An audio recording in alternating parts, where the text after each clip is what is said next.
Hi, my name is Kayla Rector, and I'm going to be talking about student debt forgiveness. So, how did we get to $1.7 trillion in debt?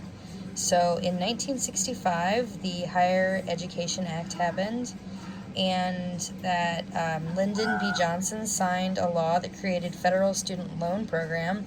So, it was supposed to help poor kids to be able to go to college. So if a student defaults, taxpayers obviously have to pay for that.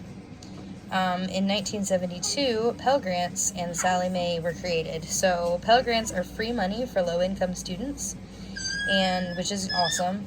Sallie Mae are government-sponsored companies who buy loans from banks. In 1978, the Middle Income Student Assistance Act happened. Congress removed income limits. Now almost anyone could get a federal loan at this point. Borrowing absolutely exploded at this time.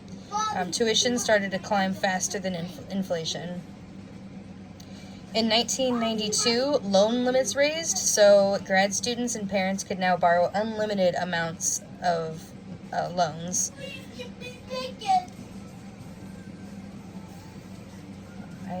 College raised the cost of attendance because why not? Government writes the checks anyway.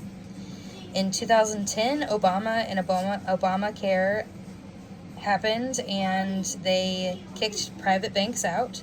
The Department of Education became the direct loan lender for 100% of federal loans. And then in 2020 to 23, COVID happened. So Trump and Biden used executive orders to pause payments and interest for 3.5 years via the HEROES Act, which I'll talk about in a moment.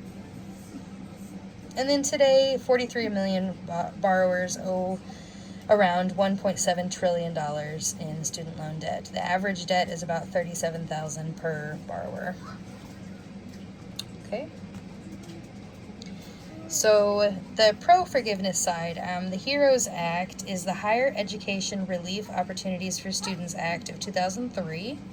It was passed after 9/11 for military members so that they can waive any kind of student loans for like a national emergency. So Biden actually tried to use the HEROES Act back whenever COVID was going on in 2022. He wanted to cancel $10,000 to $20,000 in debt for people because of the recession, the national emergency. And that happened in 2022.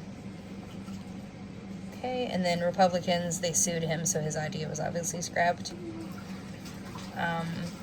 So the states who actually sued were Nebraska, Missouri, Arkansas, Iowa, Kansas, South Carolina. They said that it's supposed to modify small things, not cancel $400 billion in debt without Congress. And so Congress must speak clearly for the vast economic significance. States were upset because state loan agencies will lose fees. So,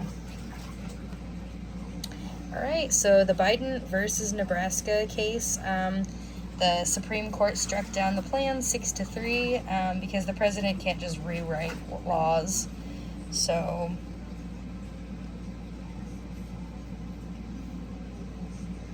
the aftermath, Biden actually used a plan B. He used a different law, so he was able to pause repayment, and so there was no interest on student loans.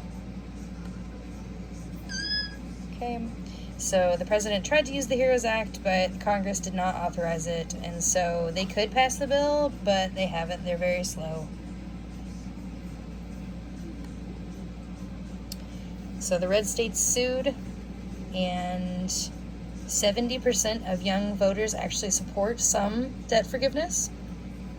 But a lot of people who complain say that it's unfair to people who have already paid their student loans off, unfair to people who have already paid in full for college, or for those who didn't even go to college, who didn't have to pay anything at all. So it's not fair to these people. Okay, and so legislators are really slow in times of crises. So if there's a national emergency and we need legislators to hurry up and pass some kind of a thing for, the debt relief. It's going to be a very slow process. So the last major higher education reform was in 2010. And so they just paused the interest in 2020 to 2023 by executive order, not law. So the president was able to jump in and actually quickly help out in that way without actually making a law on the fly. Okay, and so that's when my idea would be to cancel up to $10,000 per borrower during recessions, so it would give the president just a little bit of power to be able to do that. I think that if, obviously forgiving loans isn't free, and so I think that if the president was able to do just like even a small amount of $10,000 per borrower during recessions, that would be very helpful. Okay, and then here are some of my sources, the book that we read in class, and then the actual Federal Student Aid website, and then the actual Department of Education website have a lot of information on student loans. So thank you very much for listening. Thank you.